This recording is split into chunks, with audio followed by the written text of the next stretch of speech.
Au nom de tous les administrateurs et militants des PEP du Puy-de-Dôme, de ses salariés et usagers, je suis heureux de vous accueillir ici, à Clermont-Ferrand. C'est avec un très grand plaisir qu'à mon tour, après les mots de bienvenue forts, profonds, engagés, que vient de prononcer Christian Piller, je suis heureux d'ouvrir ces 8e journées nationales du domaine social et médico-social de la Fédération générale des PEP. Alors le choix de Clermont-Ferrand pour l'organisation de ces 8e journées nationales constitue un honneur et puis un plaisir pour notre académie auvergnate et pour ses personnels. L'association Les PEP est une association centenaire, intimement liée à l'école de la République, mais aussi à la vie de notre territoire auvergnat, où bien des hommes et des femmes ont adhéré spontanément à l'idéal de solidarité, de générosité, d'égalité, de laïcité et surtout d'ambition éducative des PEP. Alors vous avez intitulé ces journées une révolution en marche ou une évolution en marche. Une révolution, dans le sens premier du terme, suppose finalement un retour au même point. Le risque existe. Parce que face au changement, les acteurs du système et les différentes communautés concernées pourraient le souhaiter d'une certaine manière. Autorités publiques, organismes gestionnaires, personnel, parents, voire les personnes accompagnées elles-mêmes, pourraient privilégier finalement la sécurité de l'existant. Combien plus passionnante est l'attitude d'ouverture à ces changements, pour les connaître, pour en analyser les raisons, pour en anticiper les effets, et devenir ainsi des acteurs, des intervenants lucides et responsables dans ce monde en pleine mutation qui est le nôtre.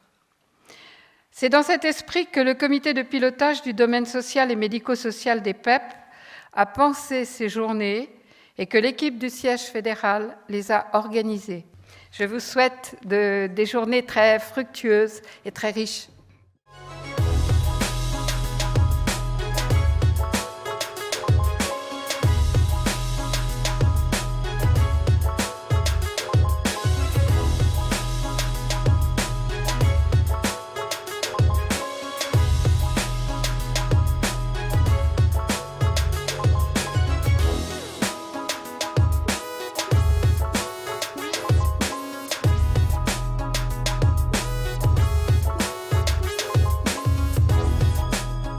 Une convention telle que celle-ci est importante parce qu'elle permet d'échanger déjà, elle permet à une association d'avoir des apports extérieurs. C'est avant tout de partager l'expérience que nous avons eue et pouvoir recevoir en échange l'expérience des autres. Pour moi c'est clé parce que ça permet de faire réseau, de donner du sens entre des gens qui sont sur l'ensemble du territoire, qui travaillent pour un même réseau, un même mouvement, de recevoir les mêmes informations et de se connaître pour échanger, s'aimer, faire vivre des projets. De façon à ce que tous les directeurs d'établissement entendent le même discours au même moment, qu'on ait un degré d'information qui soit similaire. On est venu à 12 cadres, directeurs adjoints, directeurs de pôle, chefs de service, pour recevoir un peu le même discours, voir les problématiques qui sont particulièrement aiguës, la tarification, zéro sans solution, la politique des parcours, qu'on travaille depuis maintenant 2-3 ans, et pour avoir effectivement une même source d'information. Créer aussi le côté militant, en fin de compte, plus on se connaît, plus on porte ensemble des valeurs. Le réseau des PEP, très clairement, travaille bien dans cette approche beaucoup plus globale, beaucoup plus inclusive, comme on le dit maintenant, des politiques, et au-delà des politiques, des personnes concernées.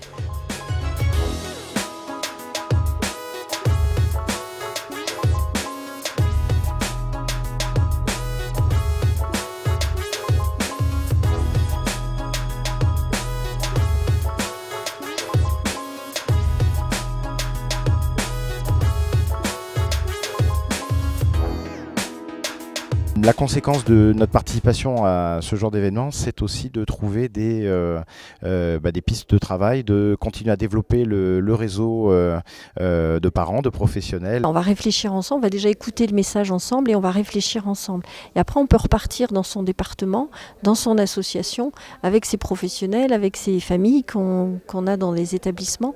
Voilà, on a entendu ça, comment on va travailler ça ensemble. C'était très intéressant ce croisement de points de vue et de voir qu'il porte une réflexion sur l'évolution des politiques publiques en termes d'accompagnement des parcours qui met fondamentalement toujours la personne au centre. La personne n'a plus envie d'être considérée comme un objet au centre de l'intervention de professionnels, mais elle a envie que ce soit son projet qui soit considéré, d'une part.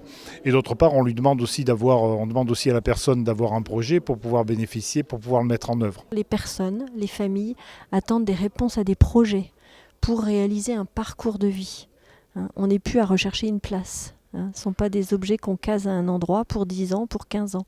Ce sont des projets de vie. Donc cette évolution est inéluctable et les établissements qui ont eu leur utilité dans les 50 dernières années, qui ont eu toute leur utilité et toute leur raison d'être, sont amenés à se transformer parce que la société se transforme. Et ce qu'on a pu voir, notamment dans le cadre de la table ronde, c'est que finalement, il y avait deux grands axes. Il y a un axe où on essaie de répondre à la situation d'une personne qui est sans solution, donc vraiment quelque chose de très pratico-pratique, et puis par ailleurs que ça interroge également le projet d'un établissement ou d'une association, et donc quand on est amené à reconstruire un établissement, quand on est amené à refaire son projet, ça permet, je dirais, de le penser différemment. Il y a une vraie difficulté à faire que des professionnels qui ont baigné dans cette culture d'établissement puissent s'en décrocher et se mettre en phase avec les besoins de la personne.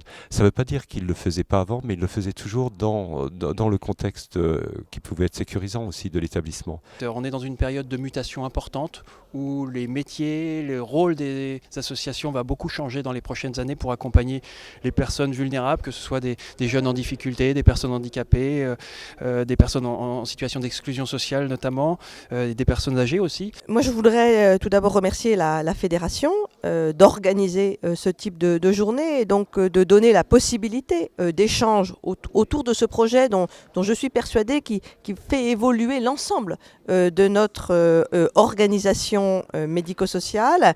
Et je voudrais redire l'intérêt qu'une fédération porte des projets autour de la capitalisation de tout ce qui se fait aujourd'hui dans les établissements, les services et les associations de la fédération.